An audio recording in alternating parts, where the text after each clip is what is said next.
আমি নাকি একটা 2 কোটি টাকার গাড়ি কিনছি আর আমার বাবার নাকি 3 কোটি টাকা লোন। ফের আলোচনায় রাফসান দাস ছোট ভাই। কিছুদিন আগে 2 কোটি টাকার গাড়ি কেনা এবং সেই সাথে ব্যাংক ঋণ নিয়ে সমালোচনার শিকার হন তিনি। আমাদের তো অ্যামাউন্ট জানাবে, তারপর না আমরা পে ব্যাক করবো। কেমনে পে ব্যাক করবো? অ্যামাউন্টটা কি আপনি আমাকে বলতে পারবেন? এবার সামনে আসলো ভিন্ন চিত্র।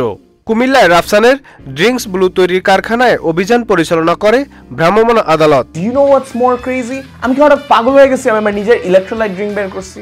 এ সময় নোংরা পরিবেশে মান নিয়ন্ত্রণহীনভাবে ব্লু ড্রিঙ্কস তৈরি করায় 30,000 টাকা জরিমানা করেছে ভ্রাম্যমাণ আদালত। উল্লেখ্য, মেসার্স ড্রিঙ্ক ব্লু বেভারেজ মোড়কজাতকরণ নিবন্ধন সনদ গ্রহণ না করে ইলেকট্রোলাইট ড্রিঙ্ক পণ্য প্রস্তুত করে আসছিল।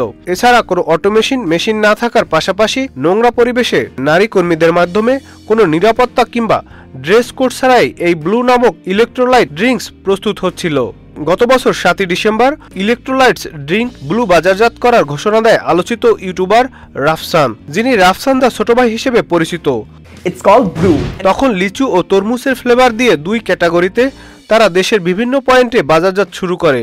মূলত ডিজিটাল মার্কেটিং সহায়তায় তারা এই পণ্য বাজারজাত করে। তবে শুরু থেকেই এই পণ্যটি কুমিল্লা বিসিকে আধুনিক যন্ত্রপাতি, রসায়নবিদ না থাকার পাশাপাশি সফট ড্রিঙ্কস স্বাস্থ্যসম্মতভাবে প্রস্তুত করার কোনো ব্যবস্থাই ছিল না। এন্ড ফাইনাল জিনিসটা ভাই, এই দেশে আপনি যদি আপনার মা বাবার জন্য কিছু করতে চান, ভাই পোজ দিয়েন না। Nadim Hasan, channel I.